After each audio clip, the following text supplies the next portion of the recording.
Hello everyone and welcome to Fight Night Legends Top 3 Decks. In this series we follow Fight Night Legends each and every single week. We look at top performing decks, most popular, and decks to watch from the most recent Fight Night Legends events. But before we get into the video, take a second to subscribe to the channel and hit the bell icon to stay up to date with all of our Legends of Runeterra content. Check out the links in the description to find our social media pages. Got a lot of folks working behind the scenes to keep the content flowing and to allow for our weekly Runeterra tournaments. Fight Night Legends is a 2-deck no-ban format. Each Friday, 8 players from the Americas Shard and 8 players from the European server are invited to play. Player manages to get first or second place in any given fight night, they'll be invited back to the next fight night for a chance to prove themselves once again. After a brief hiatus, fight night returns to its regularly scheduled action. This break seems to have impacted the fight night meta in a respectable manner, as many of the top decks from previous fight nights have been substantially less successful this week. Most notably of those decks are Fiora Shen, which seems to have been replaced with Jarvan Shen, and TLC, a very respectable strategy that wasn't able to lock in its powerful performance like it has in past weeks. Taking a look at the Americas, we see an event dominated by FakeHero. FakeHero would end up bringing Ashe LeBlanc mid-range and Soraka Kench. Soraka Kench is certainly a curveball, as many players do not keep that deck on their radar anymore. Waddling right behind FakeHero, we had Duckling. The champion of Ducks would end up finding success with Nightfall and Sand Scouts. Duckling is a known aggro player, and he certainly didn't disappoint this week.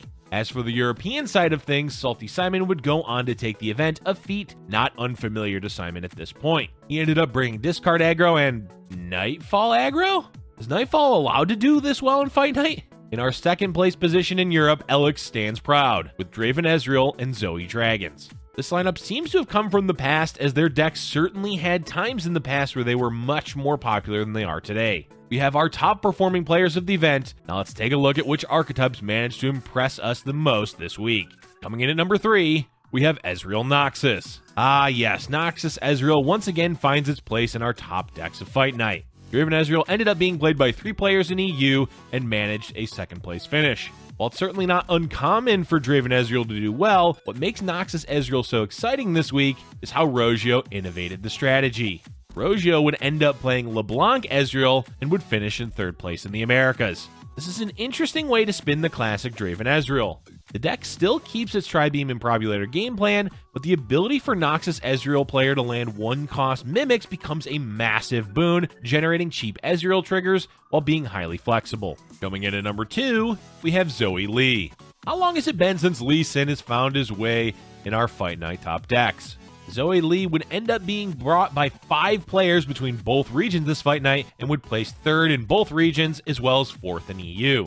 The classic deck is one of the most powerful combo strategies in the game. The Lee player is often able to set him up by turn 7 or so, setting up for a devastating blow. What makes Lee so powerful is its ability to simply not care about what the opponent is doing. Lee himself is very difficult to answer since he gives himself a free barrier every turn. Combining this with Ionia's counter magic, and you end up with a deadly combo finisher that often has more than one layer of protection to the combo. Our number 1 deck this week for Fight Night Legends is Nightfall.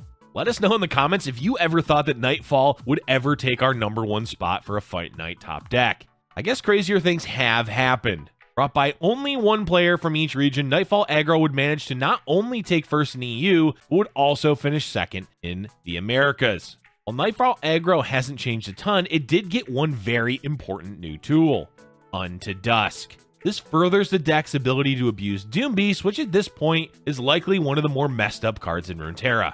Nightfall mostly stays the same, the strategy is very aggressive, and is able to sneak through a surprising amount of damage over the top. It's able to set up devastating tempo swings at low cost with Diana, furthering the deck's ability to land cheap shots with Stygian Onlooker and Crescent Guardians. For finishers, the deck has access to Nocturne, which makes blocking difficult.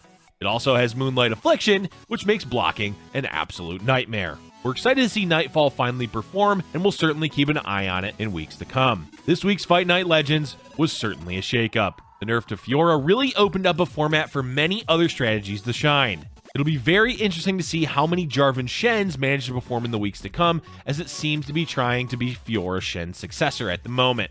What decks would you have brought to Fight Night this week? Let us know in the comment section below. And hey, if you liked the video, don't forget to subscribe to the channel and stay up to date with more of our GiantSlayerTV Fight Night Legends content. Thank you for watching, and we'll see you next time.